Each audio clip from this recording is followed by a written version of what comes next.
Democracy Differently, the podcast about why democracy isn't working and what we can do to fix it. I'm your host, Jessica Sutherland, here with Nicole Curato, Professor of Democratic Governance at the University of Birmingham.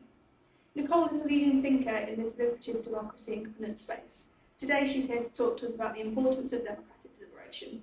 More specifically, how deliberative forums can have transformative power in fragile and conflict-afflicted settings, and the decolonisation of deliberative democracy. Nicole, thank you so much for coming. My pleasure. Thanks for visiting Birmingham. Thank you. So on the show, we always ask the same first question, which is, in a sentence, what do you see as the single biggest problem with democracy? I think the single biggest problem with democracy is it hasn't delivered what it's promised. That's great. That's nice and short and sweet, so we can dive straight in. So your work focuses on the transformative power of deliberative democracy. How would you describe democratic deliberation, and why is it so important? So in my work, I've always described deliberative democracy as a political aspiration and a political project. The aspiration is we build a society where we make collective decisions together based on inclusive exchange of reasons broadly defined. But of course, critics would say that's pie in the sky thinking, you're delusional, we will never achieve that aspiration. And that's why I think it's important to define deliberative democracy as a political project. So my work is basically thinking about practical, realistic ways in which we can realize that aspiration, whether we are talking about political institutions like the parliament, or in everyday life, like in our families, in our friend groups. How can we embody and practice the principles of inclusive reason giving when we make decisions? That's really interesting. So if we could dive into your book, which is called Democracy in a Time of Misery, you kind of focus there on the relationship between democracy and misery, of course, and how these deliberative politics can really become established in the aftermath of tragedies. Yeah. What do you mean by misery in this context, and how did it become such a large focus of your work? Yeah, so my approach to research is ethnographic, if not ethnographically inspired. So I'm always inspired by the everyday experiences of participants in my research. So when I went to Decolonisation, which is the ground zero of one of the world's strongest storms that ever made landfall in human history, I didn't go there to actually study misery. I was, a deliberative Democrat who thinks about how people exchange reasons when they create post-disaster policies. But I'm also aware that there is a feminist critique of deliberative democracy that just ignores the importance of emotions and affect, how that also shapes politics. So when I went to the disaster zone, it is noticeable how people were obviously trying to cope, and there was a lot of emotions there. But it's also in the interviews when people started saying, we feel miserable, miserable. And so I couldn't just ignore that. That's one of the most resonant themes that I hear from people. So the book is not part of a debate about what do you mean by emotions? What's the difference between emotions and affect? That is a debate on its own. The way I understand misery is it's embodied, it's practiced, it's performative. When I observe people in mass graves and try to clean the grave of their loved ones, but also make a political statement that we will not leave this mass grave until the mayor comes, until he sees us. That is a performance of misery for a political end. There were no words being used, but there was embodiment, there was action, and misery was mobilized to make a political claim that we are not okay, we need someone to be accountable, we need government support. So you often speak about misery as an individual and collective affective state, like you just said. Maybe it's not about the debate between emotion and affect, but affective states in general. Could you tell us more about what this means? Yeah, so I think from an ethnographic perspective, what I was really interested in is how people perform their misery. By using the word performance, I don't mean being fake or being purely instrumental or being inauthentic, but really foregrounding, rendering their emotional states visible for it to connect with other people. So there's some horizontal solidarity happening there, but also connect vertically to hold officials accountable, not because they have an elegant policy paper or a very loud protest sign, but because they're enacting what they are feeling, and embedded in that performance is a political claim that there is injustice here. So that's how it translates from being an individual feeling or emotion to a collective political project when they're able to make a political claim. That's really, really interesting. So how do you think, and why do you think emotional affect have become so central to the ways that we kind of perform democracy or understand democracy? Yeah, so I mean, deliberative Democrats are so late in the party. Right? When I was doing my PhD 15 years ago, there is this impression that deliberative Democrats are scholars or advocates who really just prize reason, right? And in fact, reason is held as a contrast to emotions. Emotions, rhetoric, manipulative speech, and it is reason that will actually bring democracy the epistemic goods that it needs to make good decisions. But then, again, I mentioned the feminist intervention a while ago. Yeah, feminist research has long established that emotions are a critical part of democracy. And the reason why it's been so marginalized in our discussions is because women aren't seen as legitimate political actors because we are too emotional. So yeah, so in that sense, we're quite late in the party to acknowledge that actually emotions have always been part of democratic practice. When revolutions happen, that is driven by anger, right? When we fight for what we believe in, especially in the field of social care, for example, that is driven by our desire to care for people that we love. So it's never this binary of reason and emotion. They've always been connected with each other. And I think it's good that now there is a clear recognition that democracy is also about emotions. Unfortunately, the way that the mainstream political science reached that conclusion is after we witnessed hate politics take over democracies, as in the case of the US, the UK. Great, thank you. So at the end of your book, actually, you kind of warn against the kind of risks that we might have if we focus too much on emotions, and perhaps this hate politics is kind of one of these risks. Why is it so imperative that we kind of avoid almost too much emotion in there? Yeah, so actually I'm glad you mentioned this because one of the critiques that I received from the book, and because they didn't finish reading it, is that I'm overly romanticizing emotions. And actually I'm not. Like in the conclusion, as you mentioned, the biggest warning I put forward there is how emotions also create new hierarchies, right? New hierarchies of misery. And I observed this directly in my home country, the Philippines. So when the disaster survivors were utilizing their emotions to secure political gains, that was considered acceptable because people perceived their pain as legitimate. But when populist strongman Rodrigo Duterte became president of the Philippines and launched a bloody war on drugs that killed thousands of people, which is actually now being tried in the International Criminal Court for mass murder, many Filipinos actually said, but they deserved it. These drug addicts deserve to die. They're barely human, right? Or they're not even human. So there is a hierarchy of misery there. The pain of disaster survivors, we can support. The pain of the mother who lost his son from the drug war, they don't deserve compassion.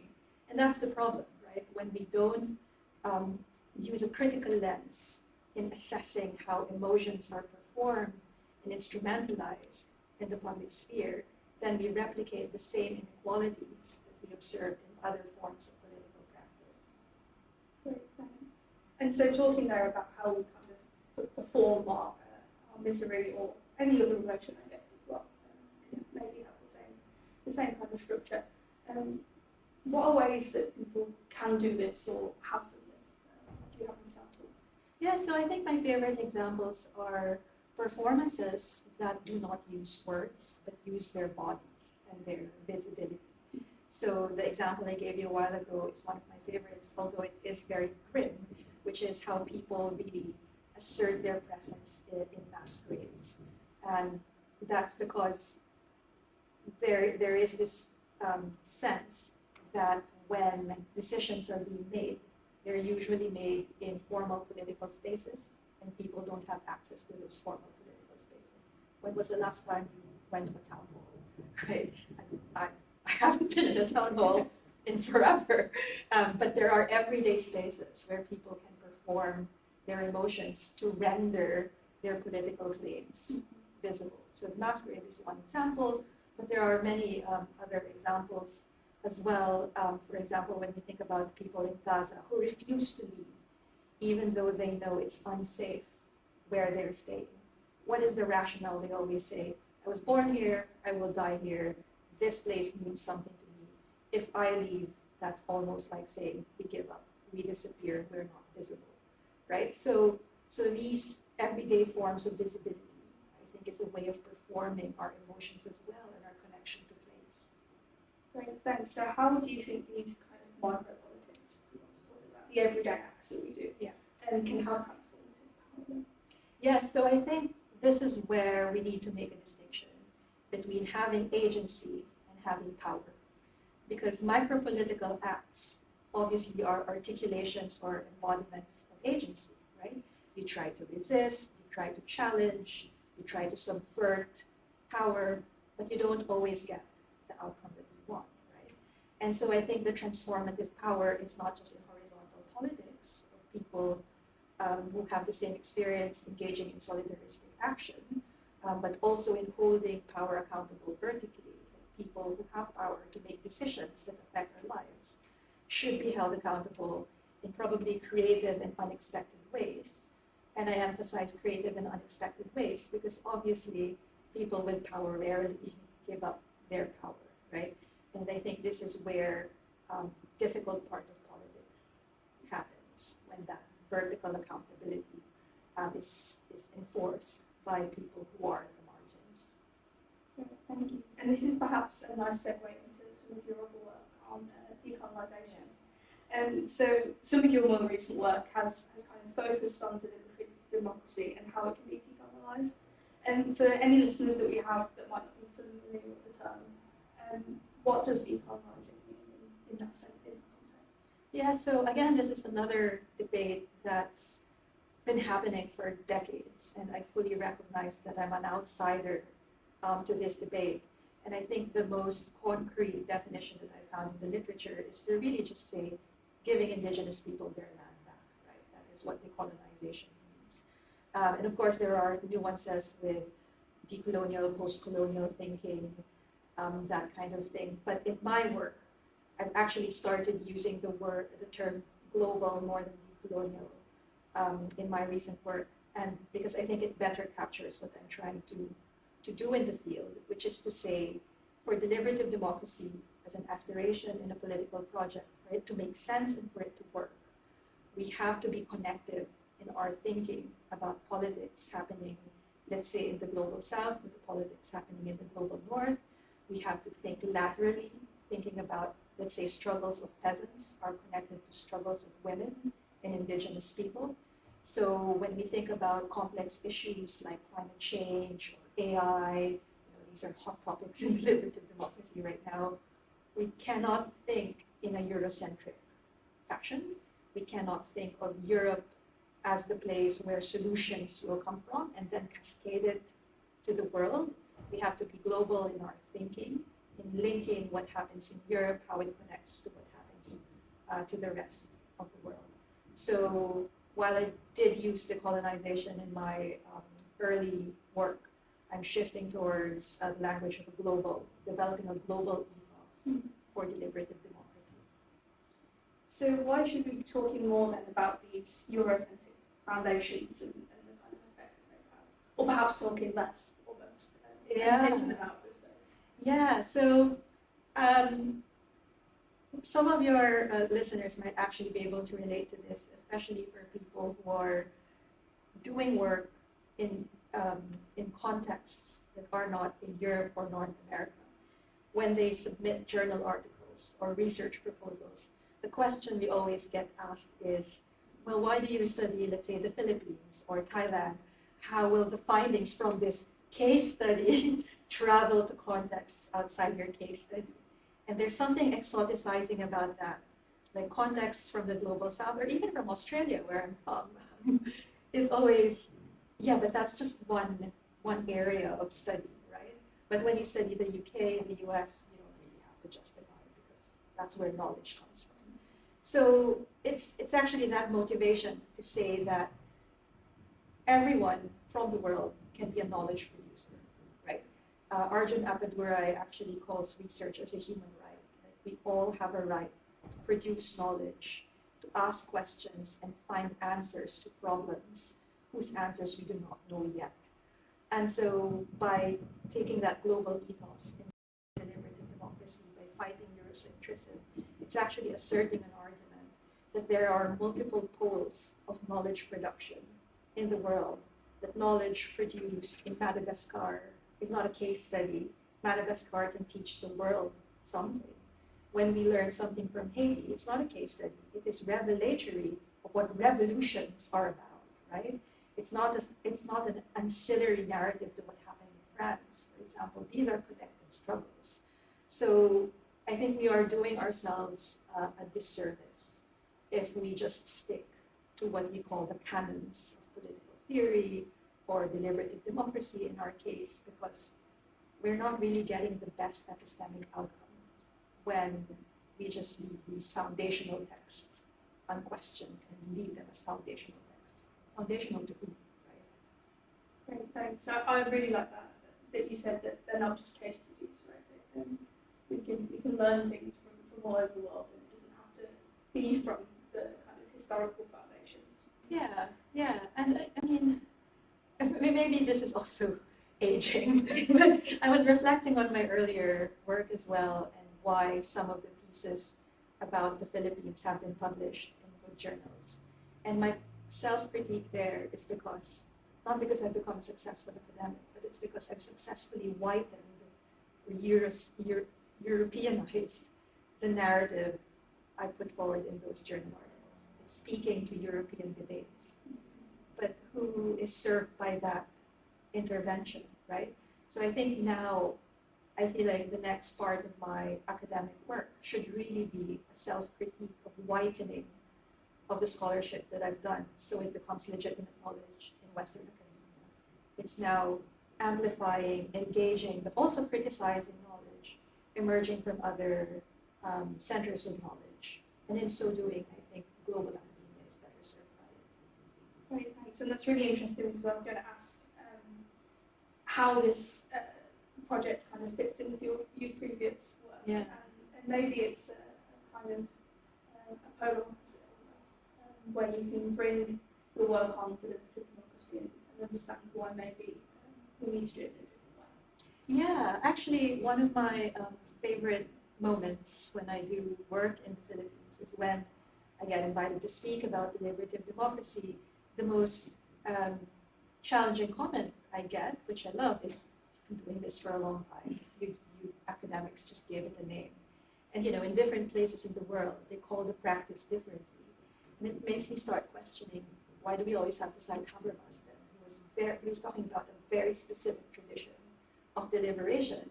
But if we look at Southeast Asia, which has long been multicultural before Europe is multicultural, they've always established this pattern of being able to have reasonable, respectful, and inclusive conversations to keep the peace in the region, right? So I think it's a good development that the field is starting to recognize and excavating these alternative histories of deliberative practice in different parts of the world.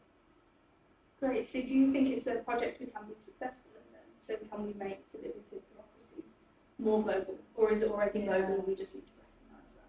Yeah, that's a good point. So one of the metaphors that I'm actually using is the metaphor of the statues that's being either taken down because, like, statue of King Leopold, for example. What do people do? This is inspired by the Black Lives Matter protests. When they take down a statue, what do they do with it? So I went to Ekeren in Antwerp. My friend kindly drove me to this obscure village. And what they did was to just leave it empty. So maybe we can do that with political theory as well. Take down the foundations, so-called foundations, that have questionable roots, leave it empty so something new can emerge. Others would say, okay, take down the statue, but put it in a museum and give it context. And the fact that it's in a museum considers it a bit of a relic, right? So maybe that's another approach to political theory. Or maybe the other approach is to leave the statue there, but just remove the questionable part of the statue. And I saw this in Boston with a statue of Lincoln with a slave. So they left the writing to remind people that it was once there, but they took out what's unpalatable. So it invites conversation, right? So I think there are different pathways to success. We can live in our discomfort, we can totally build something new, or we can contextualize what's already been part of our tradition. So I'm not very prescriptive about it. I'm just laying out different pathways for us to deparochialize deliberative democracy. Great, thanks. And maybe those pathways can also work together. Right? Yeah, precisely. They're not mutually exclusive. Lovely, thank you. So I have some kind of quick fire questions now that we like to do. So what inspired you to write Democracy in the Climate? The people of Decolonisation, definitely. Great. And how do you see the future of politics evolving? Messy. It will be messy, and we have to embrace the mess. Are you optimistic or pessimistic about this messy future? I'm just, I guess, realistic. And what's one thing you wish more people understood about the role of deliberation in democracy? That it's very, very slow, and that's a good thing. Great. Whose work do you admire most? I think it's the invisible workers of democracy, the everyday people who make democracy work. So in deliberative space, that's usually the facilitator, unsung heroes, election monitors, for example. So yeah, people behind the scenes. And the final quickfire question then is, what is the main thing that our listeners should take away from your work? That it's an invitation to a conversation. My scholarship is not an argument. It's there to invite people to a conversation, and my mind changes a lot. That's not a bad thing. Great, thank you. So at the beginning of the episode, I asked you what you think the biggest problem with democracy is. And so my final question to you is, if you had to pick one thing for democracy to do differently, what would it be and why? Yeah, I think, well, I guess I'll just return to my first answer, that democracy should deliver on its promise. But that is up to us. Thank you so much for coming. Thanks, Jessica. Thank you. And I hope you've enjoyed the podcast today. You can find out more about Nicole's work in the description box below. And if you have enjoyed it, please remember to subscribe. Thank you so much for listening. I've been your host,